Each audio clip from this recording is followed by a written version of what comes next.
اور پھر حسن حسین اور سیدہ کا پیار. فرماتے میں نے کہا اماں جی آدھی دے دیتے ہیں، آدھی آپ کھا لیں، پورا دن گزر گیا آپ فاقے سے ہیں. تو کہتے ہیں حضرت فاطمہ نے میرے سر پہ ہاتھ رکھا، پھر میرا ماتھا چوما، کہنے لگی بیٹا تو نے اس کی آواز نہیں نہ سنی جس نے صدا لگائی. اس نے نہ تو علی سے بات کی نہ تیرے ساتھ بات کی، اس نے تو کہا رسول اللہ کی بیٹی. تم نے صدا نہیں نہ سنی، اس کے لفظ کیا ہے، اس نے تو میرے ساتھ بات کی. پھر فرمایا بیٹے میں ایک دن سے فاقے میں ہوں، وہ 2 دن سے فاقے میں، میرا ایک دن گزارا اور ہو جائے امت کے ساتھ. ایک دن نا ایک نبی پاک کی بارگاہ میں شخص آیا، اس نے کلمہ پڑھا، قبیلہ بنو سلیم سے اس کا تعلق تھا. نبی کریم علیہ السلام نے اس سے اس کی مالی حالت پوچھی تو اس کہنے لگا یا رسول اللہ صلی اللہ علیہ وسلم میرے قبیلے میں 3000 لوگ ہیں اور سب سے غریب میں ہی ہوں. نبی کریم صلی اللہ تعالی علیہ وسلم نے فرمایا اس کی مدد کرو بھائی. حضرت سعد بن عبادہ اٹھے تو انہوں نے نا اس کو کہا کہ میری اونٹنی باہر کھڑی ہے، تو یہاں سے اٹھ کے چل، میں اونٹنی تجھے دیتا ہوں. مولا علی شیر خدا اسی وقت اٹھے اور آپ نے اپنے سر سے امامہ شریف اتارا، فرمایا میں نے کل ہی خریدا ہے، یہ میں تمہیں تحفے میں دیتا ہوں. حضور نے نا حضرت سلمان فارسی کی ڈیوٹی لگائی، فرمایا اسے سواری بھی مل گئی، کپڑے بھی مل گئے، اس کے کھانے کا بندوبست کر، پتہ کر کس گھر میں کھانا ہے تو لا. حضرت سلمان فارسی کہتے ہیں میں گلی میں نکلا تو پہلی نظر میری سیدہ فاطمہ کے دروازے پہ پڑی. میں نے دستک دی، سیدہ فاطمہ اندر سے بولی کون ہے؟ میں نے کہا میں غلام سلمان فارسی.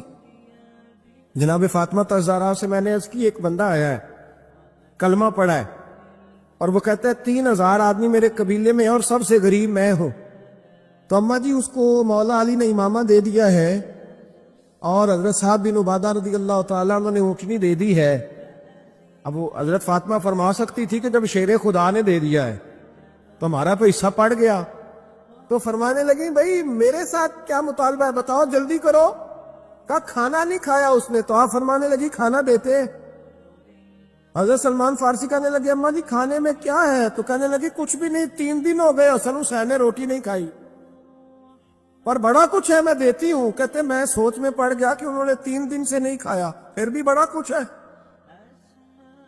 پھر بھی ہم نے نا جو کھایا ہے اور باقی کا سالن فریج میں رکھا ہے، پرسوں والا بھی فریز ہوا پڑا ہے، شام کی سبزی آ گئی. کسی نے پوچھا حال کیا؟ کہتے سب سے غریب میں ہی ہوں، بڑا ماڑا بندہ ہوں، رو پڑیں گے، پریشان. کہا بچوں نے 3 دن سے روٹی نہیں کھائی، پر سلمان بڑا دیا ہے میرے اللہ نے، بڑا کچھ ہے. تو کہا اماں جی پھر کرنا کیا ہے؟ فرمایا تو ٹھہر نا میں بتاتی ہوں. کمبل پڑا تھا، بسترا سمجھ لیں، موٹا اوڑھنے کا، کھدر کا. حضرت فاطمہ جلدی سے لائیں، فرمانے لگے یہ پکڑو اور دیر نہ کرنا.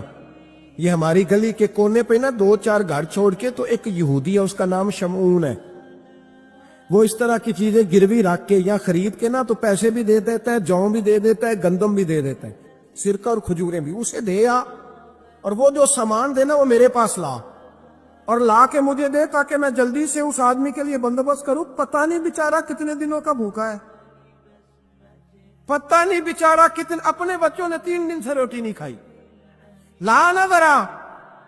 حضرت سلمان فارسی کہتے ہیں میں نے تھوڑا توقف کیا کہ میں آپ کا بستر لے جاؤں، یہ کمبل لے جاؤں. تو فرمانے لگی حکم ہے میرا، وہ جانا پڑے گا.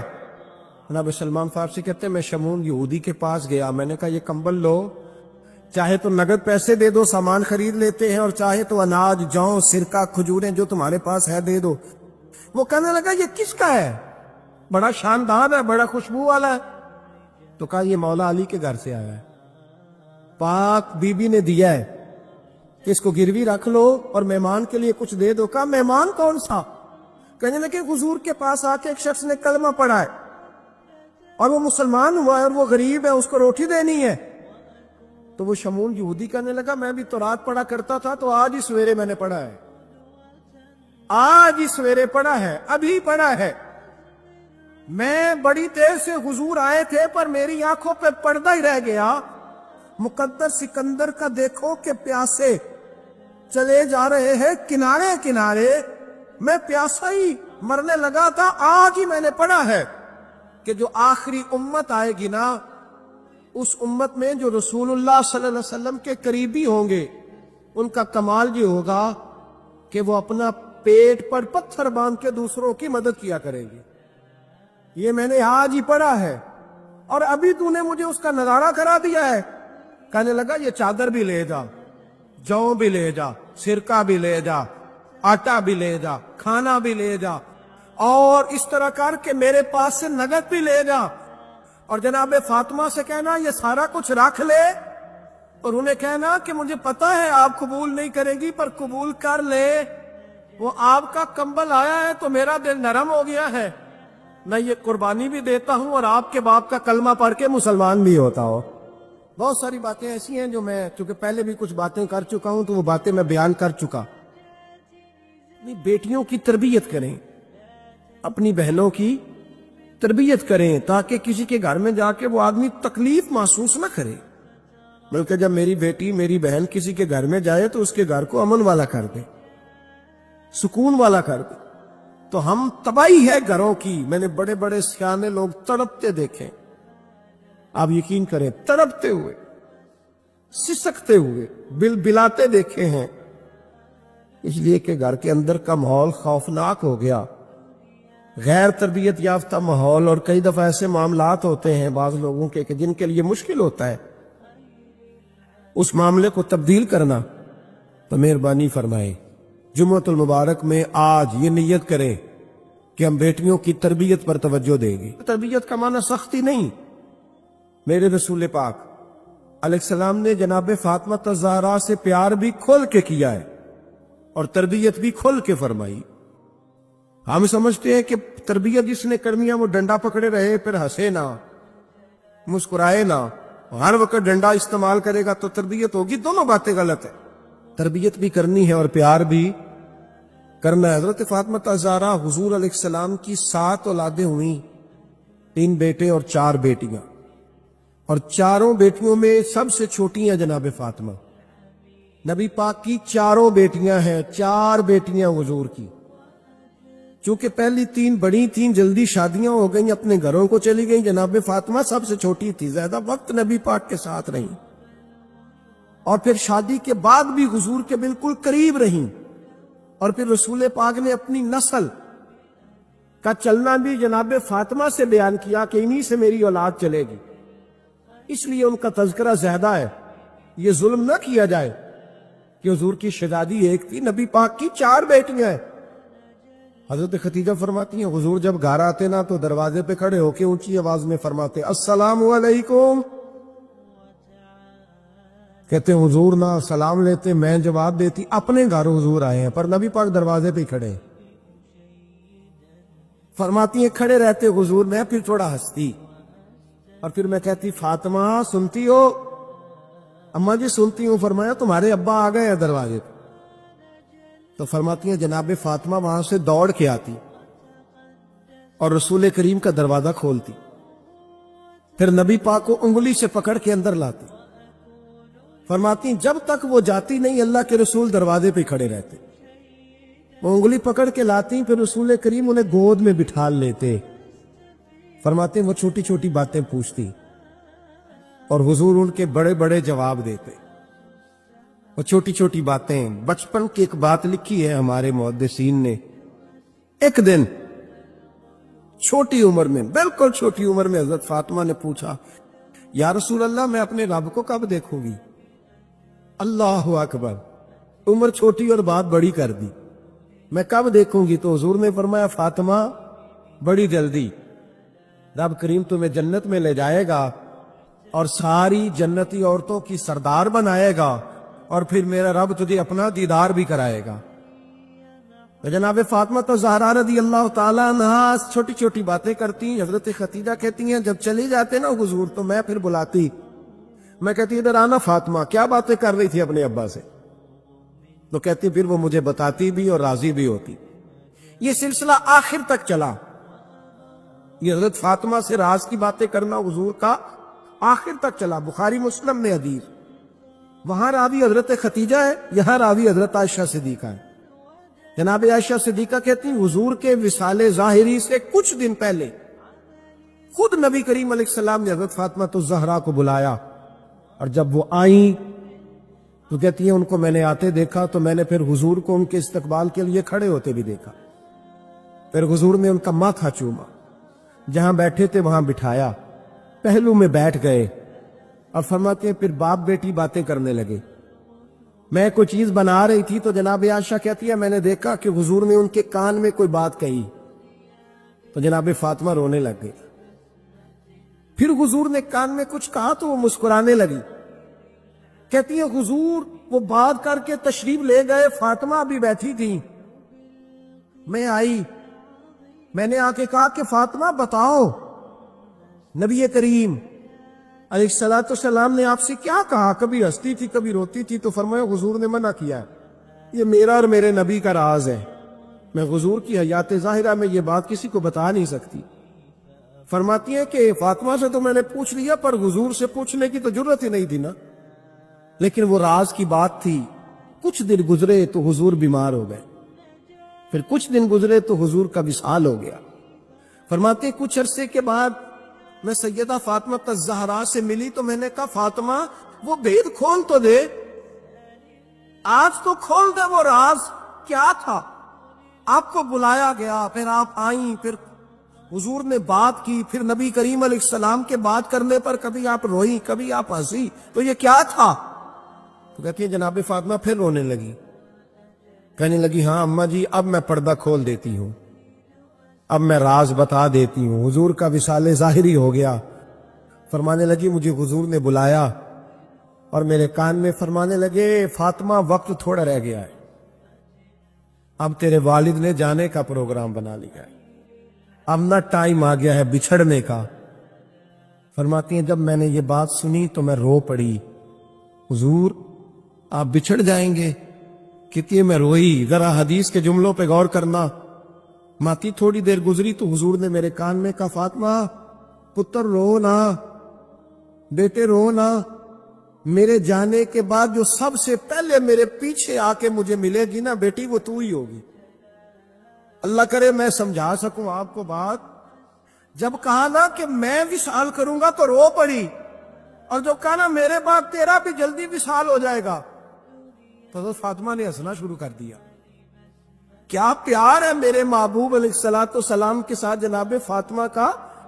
ان کے وصال کی خبر سنی تو رو پڑی، اور اپنے کی سنی تو ہنس پڑی۔ اور پھر حضور نے کہا فاطمہ تجھے یہ بھی پتا ہے نا کہ اللہ تجھے جنتی عورتوں کا سردار بنائے گا، یہ بھی تجھے پتا ہے؟ تو جناب فاطمہ الزہرا کے ساتھ شروع سے لے کر آخر تک میرے رسول کریم علیہ السلام کی محبت رہی، پیار رہا۔ اور جناب فاطمہ کا جو حضور سے پیار تھا، ایک ہے باپ کا شفقت کرنا، اور ایک ہے بیٹی کا پھر اپنے باپ سے بولیے۔ یہ بیٹیاں جو ہوتی ہیں نا ان کا بھی رویہ کو انوکھا ہوتا ہے ساری دنیا سے، انوکھا۔ میں کبھی کبھی کچھ ایسی باتیں کرنے کو دل کر جاتا ہے کہ جو کر گزرتے ہیں۔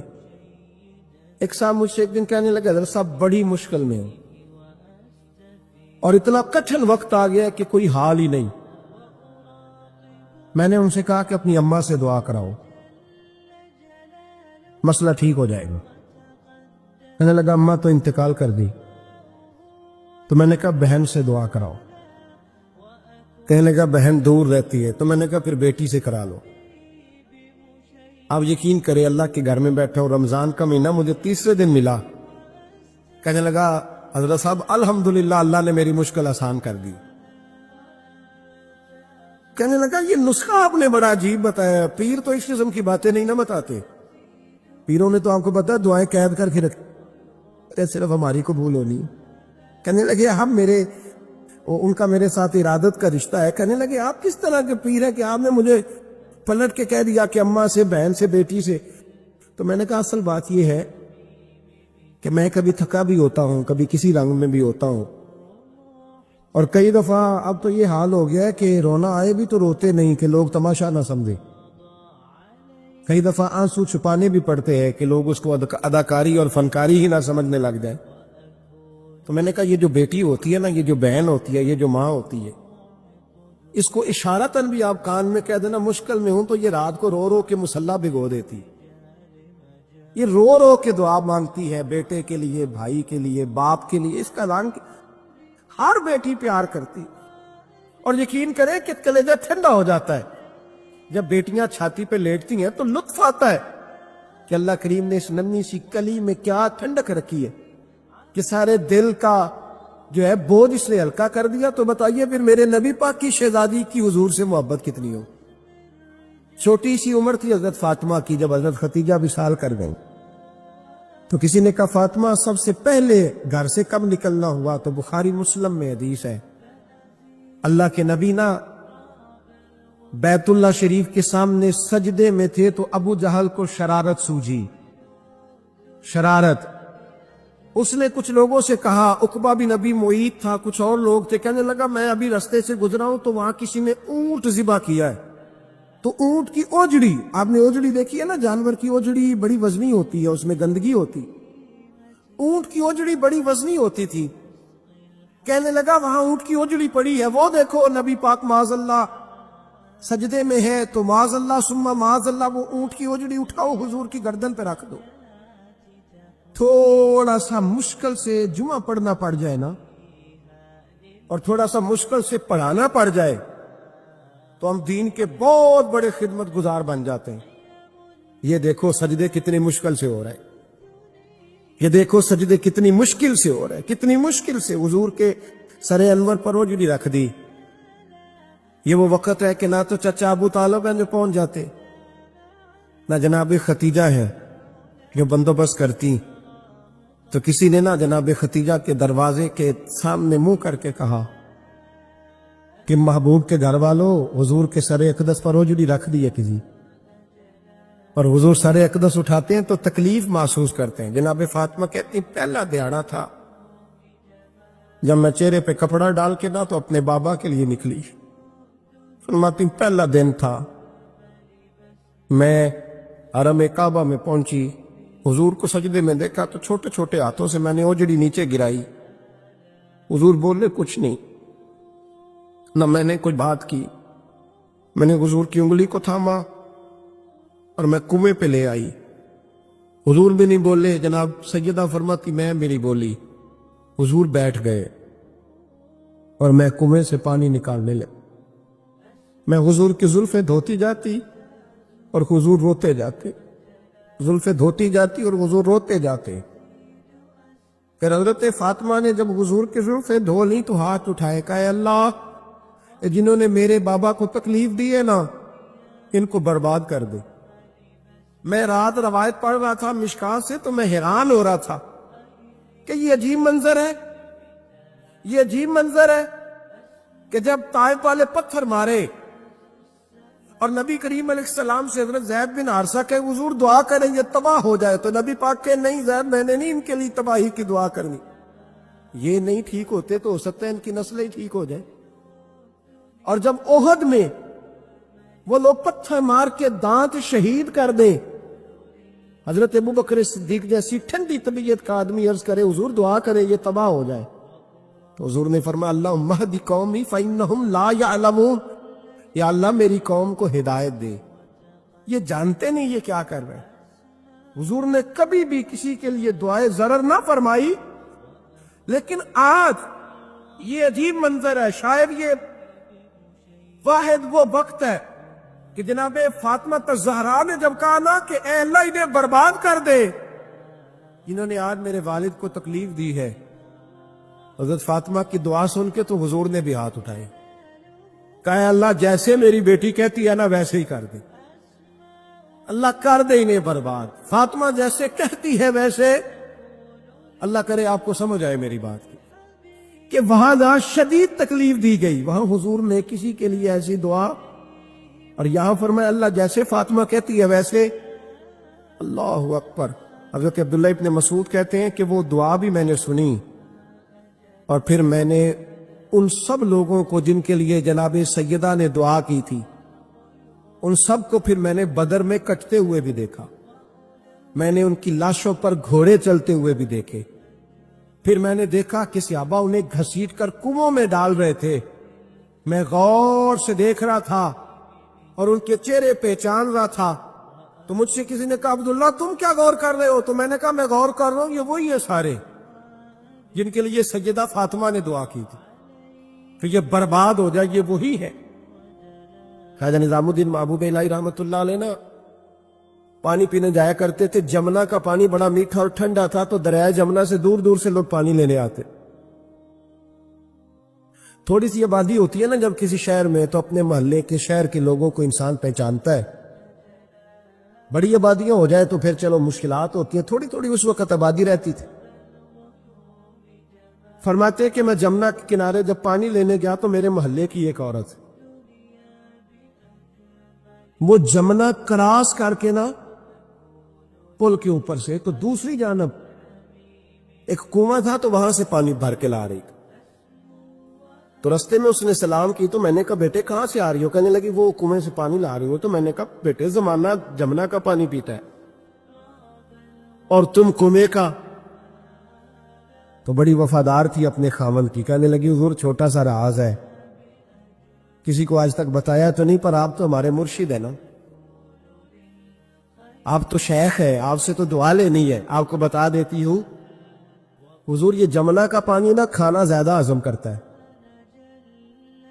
زیادہ ہضم کرتا ہے، تو کنویں کا پانی نا تھوڑا سا کھارا ہے، روٹی کم ہضم کرتا ہے۔ میرے خاوند کی نا آمدن ذرا تھوڑی ہے، تو میں بجائے شکوہ کرنے کے بچوں کو کنویں کا پانی پلاتی ہوں تاکہ روٹی تھوڑی کھائیں اور ہمارا گزارا ہوتا رہے۔ حضرت نظام الدین محبوب الہی رحمت اللہ علیہ فرمانے لگے پتر میں کوئی مالدار صوفی نہیں، غریب اوپر وعدہ ہے، جب تک زندہ رہوں گا نا تیرے گھر میں ماہانہ خرچہ میں بھیجا کروں گا۔ عرض کی حضور کیوں؟ فرمانے لگے تو گھر کی چار دیواری پر بیٹھ کر، گھر کی چار دیواری کے اندر بیٹھ کر دکان پر اور کام پر مزدوری کرنے والے اپنے شوہر کے بارے میں اتنی اچھی سوچ رکھتی ہے، یعنی وہ مزدوری سر سے کہہ لو تیرا خیال ہے میں بوجھ نہ ڈالوں، جو دیتا اس میں گزارا کروں۔ فرمایا اگر تو اپنی ذات سے اٹھ کے سوچ سکتی ہے تو پھر تیرا سلوٹ بنتا ہے، آپ تو شیخ ہے، آپ سے تو دعا لینی ہے۔ دعائیں لگ جایا کرتی ہیں، دعائیں اپنا رنگ دکھایا کرتی ہیں، دعائیں اپنا اثر رکھتی ہیں، دین سے دوری واقع ہوتی ہے اور روحانیت سے لوگ جیسے جیسے دور ہوتے ہیں مختلف قسم کے وسوسوں کا لوگ شکار ہوتے ہیں۔ ایک وسوسہ لوگوں کے دلوں میں یہ بھی پیدا کیا جاتا ہے کہ جب اللہ تعالیٰ سب کی سنتا ہے تو کسی سے دعا کرانے کا کیا مطلب ہے؟ بالکل صحیح بات ہے، بڑی عمدہ اور اعلیٰ بات ہے، اللہ تعالیٰ سب کی دعائیں قبول فرماتا ہے۔ اللہ تعالیٰ اپنے ہر بندے پر اپنی شان اور اپنے فضل کے مطابق رحمت فرماتا ہے، اس میں کوئی دو رائے نہیں ہے، لیکن قرآن مجید خود فرماتا ہے کہ رب کے کچھ بندے وہ ہیں جو اپنے مومن بھائیوں کے لیے دعائیں کرتے ہیں۔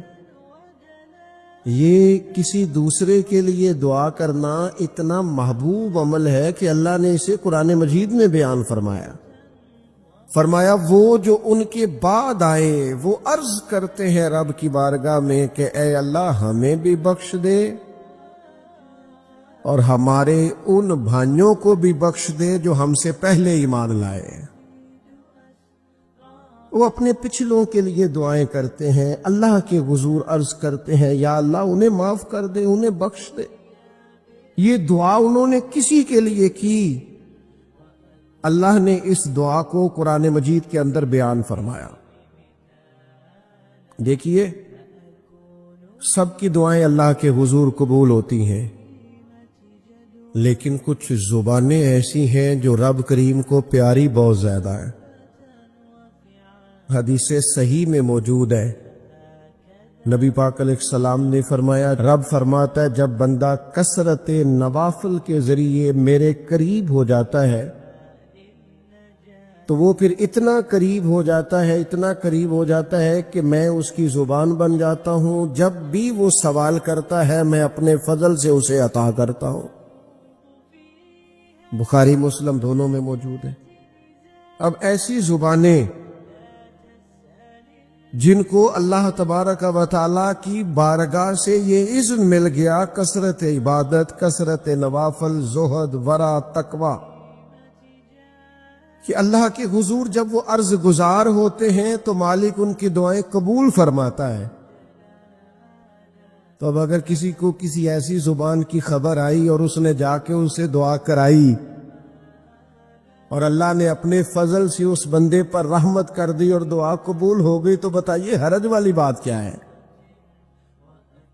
اب اس پر بھی وسوسہ ہے کہ اللہ سب کی سنتا ہے، آپ نے فلاں کو دعا کے لیے کیوں کہا؟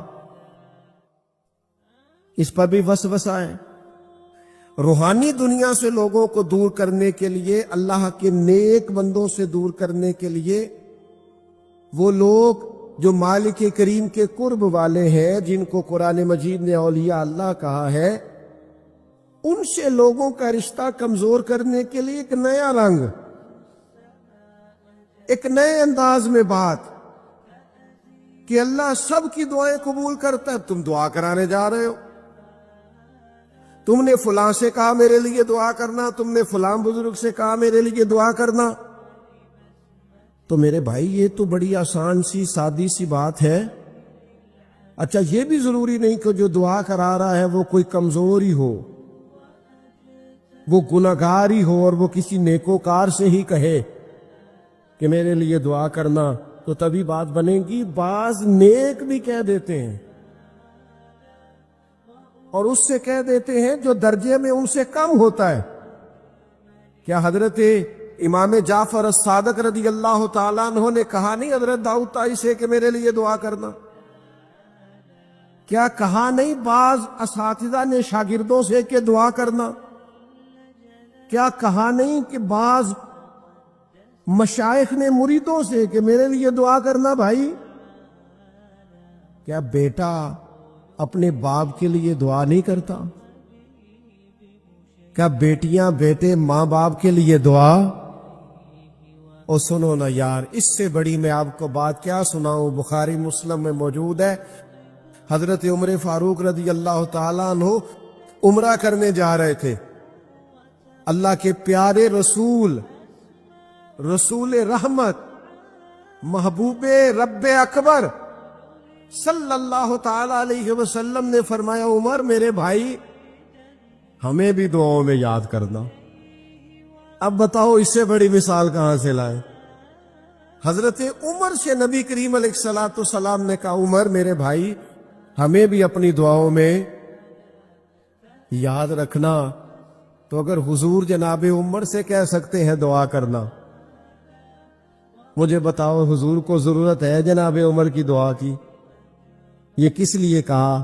یہ اس لیے کہا کہ ہمیں سمجھ میں آ جائے کہ کچھ لوگوں سے دعا کرا لینی چاہیے، کچھ لوگوں سے دعا کرا لینی چاہیے، بس اس سے زیادہ جملہ نہیں کہوں گا، کچھ لوگوں سے اپنے حق میں کچھ کہلوا لینا چاہیے،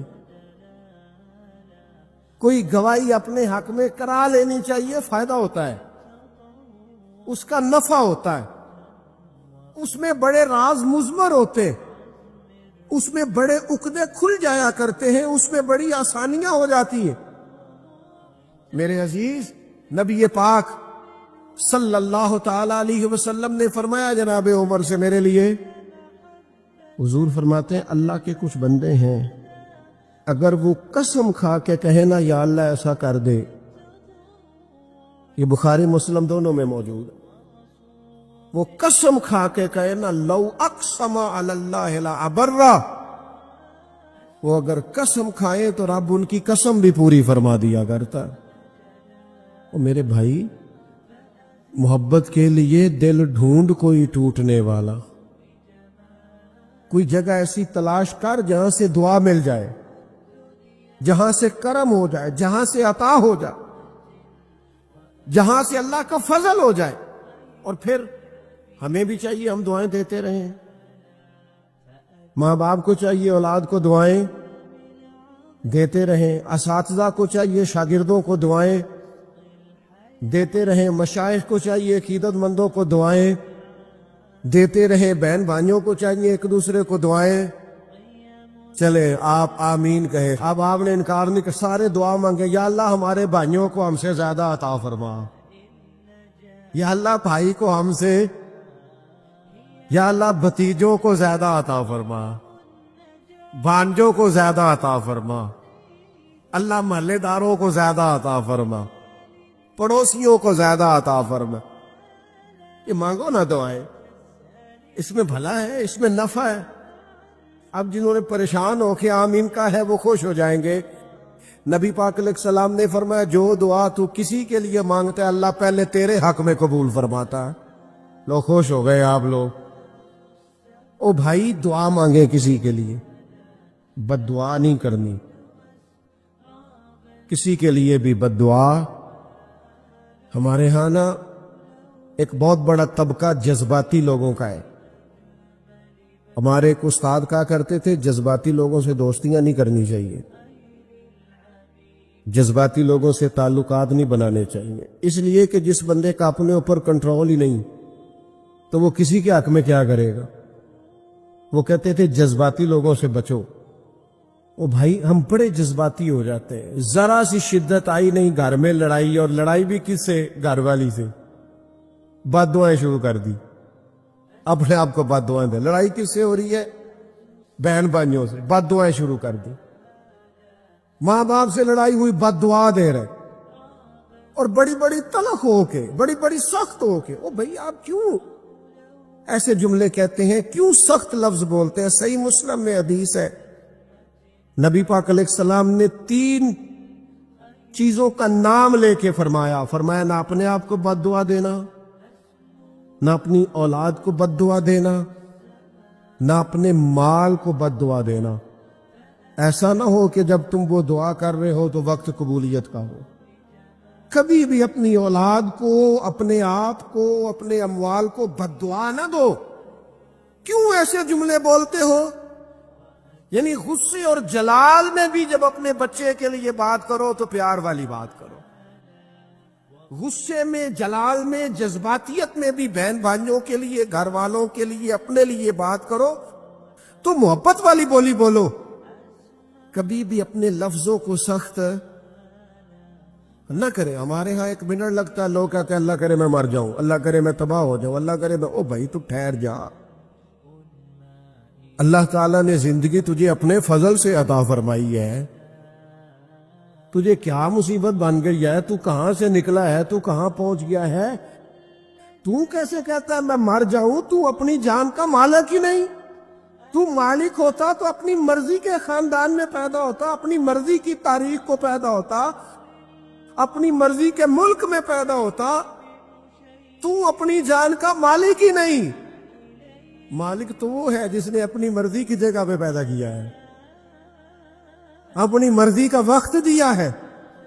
تو کیسے کہتا ہے میں مر جاؤں؟ نہیں, تو مر سکتا. اپنی مرضی سے مرے گا تو خودکشی حرام ہے, اور رب رسول کے راستے میں مرے گا تو شہادت کی موت نصیب ہوگی, ہمیشہ کی زندگی ملے گی. وَلَا تَقُولُوا لِمَن يُقْتَلُ فِي سَبِيلِ اللَّهِ أَمْوَاتٌ. لہذا جذباتیوں کی بد دعائیں کرنا اور سخت بد دعائیں کرنا. میرے ابا جی بھینس کو بد دعا دینے سے بھی منع کرتے تھے, اور میں کبھی کبھی حیران, جب ہم نے یہ حدیثیں پڑھی نا بعد میں کہنا سیارے ان پڑھ بندے نے کتوں سبق لیا. جانور کو, بھینس کو, وہ کسی وقت وہ تنگ آتے نا تو کوئی سخت لفظ کہتا تو کہتے نہ بھائی مال نو بد دعا نہیں دئی دی. تو اس وقت تو مطلب سمجھ نہیں تھی کہ یار مال نو بد دعا نہیں دئی دی, ایڈی کیڑی میرا مطلب ہے مشکل ہے. ان بندہ ماجی نو بھی مندہ نہ آکھے. لیکن وہ جب روایات پڑھی بعد میں تو سمجھ آئی کہ کچھ علوم کتابوں میں ہیں, اور چونکہ مسلمان سینہ بسینہ آ رہے ہیں تو کچھ تربیتیں ایسی ہیں جو لفظوں میں تو نہیں, لیکن بڑے بوڑھوں نے جو سنا سیکھا ہے وہ اپنے پلے سے باندھا ہوا ہے. انہوں نے اپنی گرہ سے اچھی طریقے سے کر کے باندھا ہے. بد دعا نہیں, آپ دعا کریں, آپ اچھے لفظوں میں. اور کوئی بندہ مل جائے نا, میں ویسے نے کئی دفعہ کہا ہے, پھر کہتا ہوں, آج کل نا کو میرے جیسے بندے کو چلو اونچی کرسی پہ بیٹھتا ہے، نماز پڑھاتا ہے، پگڑی باندھتا ہے، تو کو بندہ نیک سمجھ ملے تو دعا نہیں کراتا، فوٹو ہی لیتا ہے۔ پہلے لوگ دور سے آتے تھے تو آ کے کہتے تھے دعا کرانے آئے، اب وہ کہتے ہیں بڑی دور سے چل کے آیا ہوں جی، بڑی مہربانی، تو کہتے ایک فوٹو مل جائے گی۔ وہ اللہ کے بندے، ہم دعا دے رہے ہیں تو فوٹو لے رہا ہے۔ پھر ایک اور گل آج کل بڑی عام ہے، وہ کہتے جی ذرا یادگیری رہندی ہے، تو میں کہ غوث پاک دی تے کوئی فوٹو نہیں، سانو تے ہر ویلے یاد رہندے نے، کوئی فوٹو نہیں، ہمیں تو کبھی نہیں بھولے۔ خواجہ اجمیر کی کوئی فوٹو نہیں، ہماری نس نس میں آباد ہے۔ امام اعظم ابو حنیفہ کی کوئی فوٹو نہیں، لیکن ہم تو حنفی ہیں، ان کا نام لے لے کے جیتے ہیں۔ میرے حضرت صاحب کے ساتھ کوئی فوٹو نہیں، جرت ہی نہیں تھی، اتنے قابل ہی نہیں تھے کہ ساتھ کھڑے ہو سکتے۔ وہ میرے گھر کبھی نہیں آئے، اور میں سمجھتا تھا گھر اس قابل بھی نہیں کہ اتنی بڑی ذات کو میں کہوں کہ تو میں کو جیتے دل بر سونا، اور کتنا سونا، او سونا تے رج کے سونا تے سونا جویں سویرا، میں کو جاتے رج کے کو جاتے کو جا جویں ہنیرا۔ کبھی اتنی ضرورت ہی نہیں کی، اتنی طاقت کے ساتھ کھڑے ہو کے کہے کہ میں تیرے برابر ہوں، تو فوٹو بنا، اتنی ضرورت کبھی ہوئی نہیں۔ ان کیا کریں، دور بدلا، حالات بدلے، زمانہ بدلا، طور طریقے بدلے۔ وہ کبھی لوگ مشائخ کے پاس دعائیں لینے جاتے تھے، کہتے تھے ہم آئے ہیں کوئی دعا کر دے، وقت بدل گیا، 30 سیکنڈ کی ویڈیو رہ گئی۔ او خدا کے بندو، تھوڑا سا روحانی زندگی کی طرف آؤ، روحانی زندگی کی طرف۔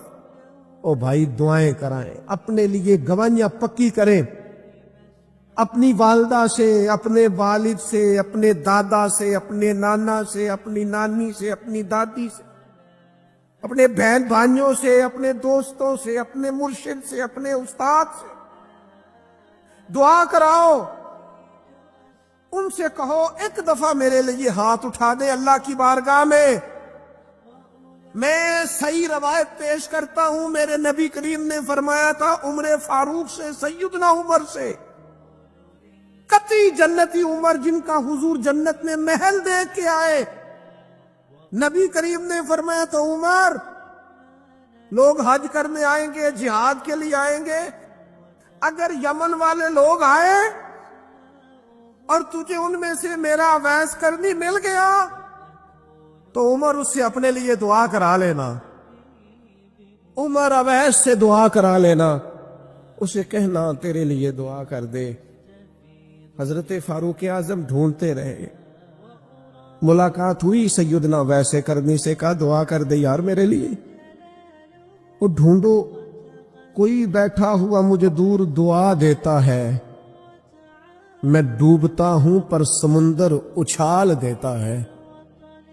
او بھائی اپنے حق میں دعائیں، التجائیں اللہ کے حضور۔ کچھ لوگوں کی عرض، میں آپ سے عرض کروں، کچھ لوگوں کو دعا لگ جاتی ہے۔ آپ کو جو آدمی بڑا چمکتا دمکتا اجلا نظر آئے نا، اس کا کبھی ماضی ٹٹولو گے نا تو کبھی کوئی اس کے گھر سے روٹی کھا گیا تو فقیر اور اس نے ذوق سے کھلائی تھی، کبھی پیچھے سے ٹٹولو گے تو کوئی روٹی کھا کے دعا کر گیا تھا، کوئی چند گھڑیاں دروازے پہ رہا تھا، اس نے نیکی کی تھی، دعا کر گیا تھا۔ کبھی ٹٹولو گے، ڈھونڈو گے تو بیمار ماں نے کسی کو دعا دی تھی کہ پتر اللہ تیرے اوپر فضل کرے، کسی کے بوڑھے باپ بیمار نے دعا دی تھی اللہ تجھے کسی کا محتاج نہ کرے، کسی نے دعا دی تھی۔ وہ دعا ہے جو اس کے دائیں بائیں آگے پیچھے چلتی ہے۔ حضرت مولا علی شیر خدا رضی اللہ تعالیٰ عنہ گرمیوں میں بھی موٹے کپڑے پہن کے پھرتے تھے۔ لوگوں نے کہا حضور سخت گرمی اور پھر آپ تو بڑے دلیر آدمی، جوان اور گرمیوں میں بھی موٹے کپڑے۔ فرمانے لگے نبی کریم نے دعا دی تھی کہ اللہ علی کو موسم کی شدت سے بچا کے رکھنا، موسم کوئی بھی ہو علی پہ اثر ہی نہیں کرتا، شیر خدا پہ اثر ہی نہیں ہوتا، موٹے پہن لوں پتلے پہن لوں، اللہ میرے جسم کو موسم کی شدت سے محفوظ رکھتا ہے۔ اپنے لیے دعائیں سمیٹ چکروں میں نہ پڑے، وہ جی سب کی اللہ سنتا ہے، کس نے کہا نہیں سنتا؟ لیکن کچھ ایسے ہیں جو ہاتھ اٹھا دینا تو رب کریم قبولیت سے فرماتے ہیں دیر نہ کرنا، ذرا جلدی جانا، قبولیت سے اللہ کہتا ہے۔ کچھ ایسے ہیں جو ہاتھ اٹھا دینا ہاتھ، تو اللہ تعالی مرحوم خورشید گیلانی سے اللہ تعالیٰ ان پر فضل کرے۔ کچھ تھوڑا ربط رہا، انہوں نے نا ایک جملہ اپنی والدہ کے لیے کہا تھا، کہنے لگے میری اماں ان پڑھ تھی، اپلے تھاپتی تھی، اور ان کا آنچل دوپٹہ بھی کئی دفعہ میلا رہتا تھا، پر مرحوم گیلانی صاحب کہتے ہیں میری ماں کبھی میلا دوپٹہ بھی سامنے کر کے اللہ سے میرے لیے رحمت مانگتی تھی تو مجھے لگتا تھا مالک نے فضل فرما دیا۔ تجھے پتہ چل جانا وہ مہربان کتنا ہے۔ وہ ایک بزرگ تھے تو ان سے کسی نے کہہ دیا کہ اگر آپ کا حساب آپ کے ماں باپ کے ذمہ ہو جائے تو پھر کیسا، پوچھنے کے لیے قیامت میں اگر ماں باپ حساب لیں تو پھر کیسا؟ بڑے سیانے لوگ تھے جو دل والے تھے، کہنے لگے نہیں، رب کریم ہی ٹھیک ہے، اس لیے کہ وہ ماں باپ سے کہیں بڑھ کر پیار کرنے والا۔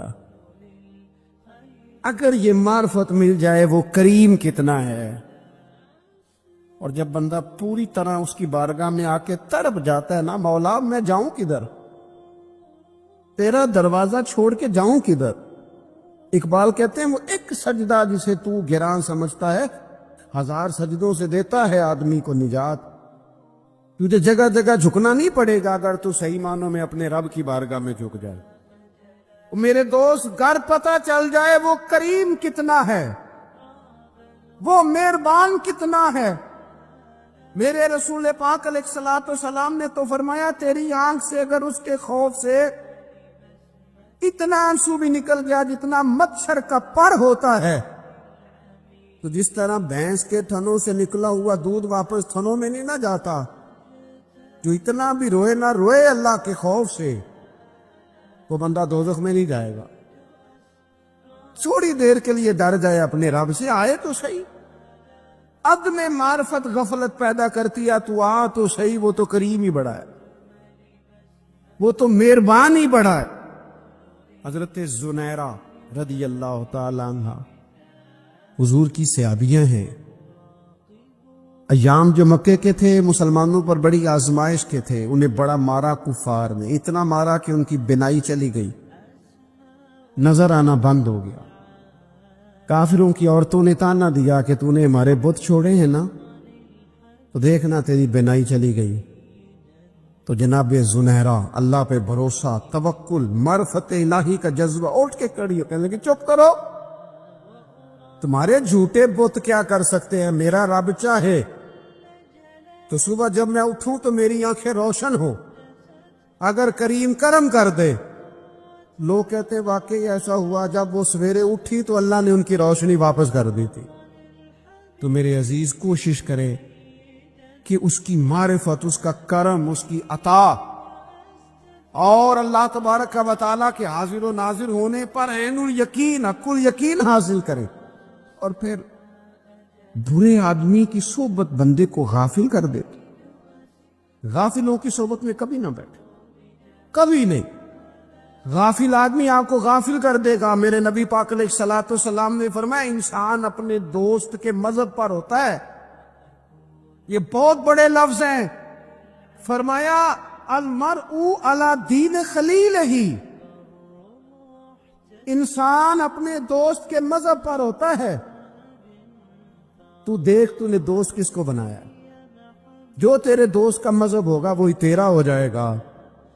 ہم نے دوست بنایا نا غوث پاک جیلانی کو، ہم نے یاری لگائی ہے نا داتا علی اجمیری سے، ہماری نسبت ہے نا معین الدین اجمیری سے، ہمارا تعلق ہے نا بہاؤالدین زکریا ملتانی سے، ہمارا رشتہ ہے نا حضرت مجدد الفسانی سے، ہمارا تعلق ہے کبھی جماعت علی سے، کبھی مہر علی سے، ہمارا ان سے تعلق ہے تو صبح شام ہماری زبان پہ رہتا ہے بالغ العلا بکمالہ، کشف الدجی بجمالہ، حسنت جمیع خصالہ، صلو علیہ وآلہ۔ ان سے تعلق جڑا ہے نا تو کئی دفعہ تنہائیاں تڑپا دیتی ہیں اور تڑپ کے کہتے آج سکھ متران دی ودیری، آج سکھ متران دی، سکھ کہتے ہیں اڈیق کو، متر کہتے ہیں محبوب کو، آج سکھ متران دی ودھیری ہے، اے کیوں دلڑی اداس گھنیری ہے، لوں لوں وچ شوق چنگیری ہے، اج نینا لائیاں کیوں جھڑیاں، سبحان اللہ سبحان اللہ سبحان اللہ۔ پہلے کہتے ہیں سکھ متران دی ودھیری ہے یعنی اداس ہو، پھر حضور کے جلووں پہ نظر کرتے ہیں، کہتے ہیں سبحان اللہ سبحان اللہ، ماں اجمل کا، ماں احسن کا، ماں اکمل کا، اور پھر فوراً کہنے لگے او کتھے مہر علی تے کتھے تیری سنا، اب دیکھو مشتاق اکھی کتھے جاڑیاں، بلغ العلا بے کمال، کشف الدجی بے، اور میرے اعلیٰ حضرت کہنے لگے سرور کہوں کہ مالک و مولا کہوں، باغ خلیل کا گلے زیبا کہوں تجھے، تیرے تو وصف عیب تناہی سے ہیں بری، حیران ہوں میرے شاہ میں کیا کیا کہوں تجھے۔ غافل آدمی کی علامت ہے برے لوگوں کی صحبت میں، خبردار ان کے پاس نہ بیٹھنا جن کے پاس بیٹھنے سے تمہارے دلوں میں اولیاء اللہ، اللہ کے بندوں کی عداوت پیدا ہو، خبردار خبردار ان کے پاس نہ بیٹھنا جن کے پاس بیٹھنے سے تمہارے دلوں میں حضور کی اولاد پاک کے بارے میں شک پیدا ہو، خبردار اس شخص کے پاس نہ بیٹھنا جو امام حسین ابن علی کے بارے میں کوئی کمزور بات کرتا، بچنا، خبردار اس سے بچنا جو حضور کے صحابہ کے بارے میں بات کرے، بچنا اس سے۔ یہ سیدنا ابو بکر صدیق کے بارے میں کوئی دیکھو کیا مقدر ہے صدیق و فاروق کے،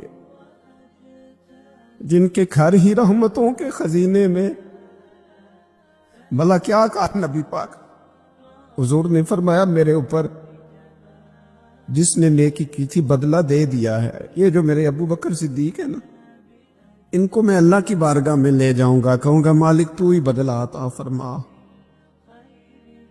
ایک ہاتھ میں جناب صدیق کا ہاتھ پکڑا، ایک میں حضرت عمر کا ہاتھ پکڑا، اور حضور مسجد نبوی سے باہر آ رہے ہیں، دیکھنے والے کی زبان سے بے ساختہ سبحان اللہ نکل گیا، کیا شان ہے، کیا مقدر ہے۔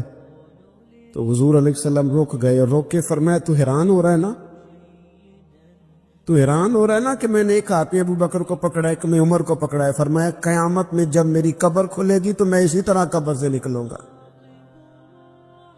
اس طرح میدان محشر میں میں آؤں گا۔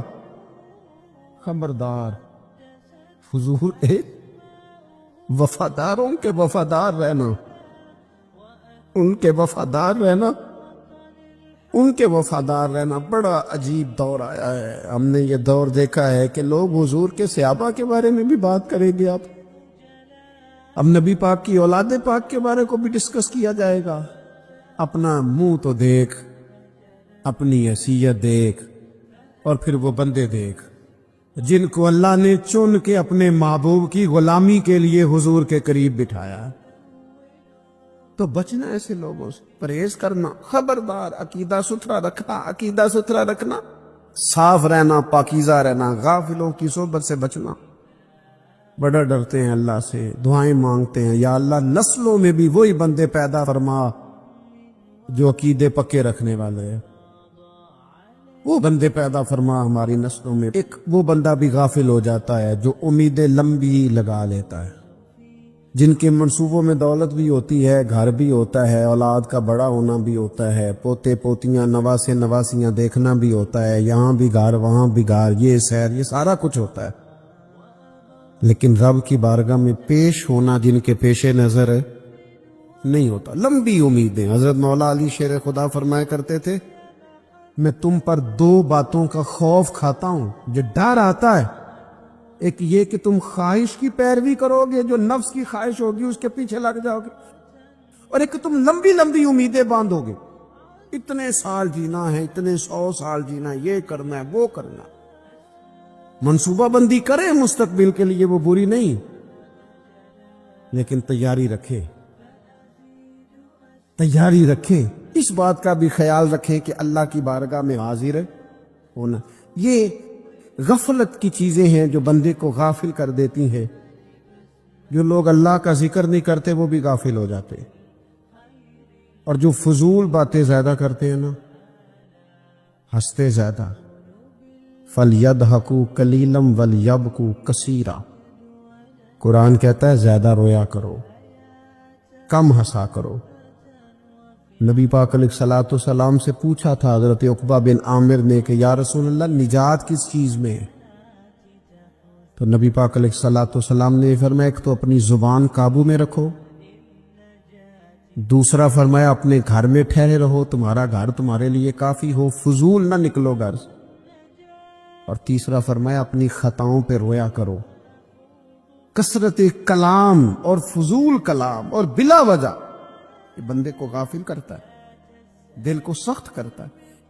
یہ چند چیزیں ہیں جو انسان کو غفلت میں ڈالتی، اپنے آپ کو ان چیزوں سے بچائیں اور غفلت کو توڑے۔ آپ کے ذمے، میرے ذمے جو حقوق و لباد ہیں ان کا پتہ کریں، جو اللہ رسول کے حقوق ہیں ان کی خبر دیکھیں،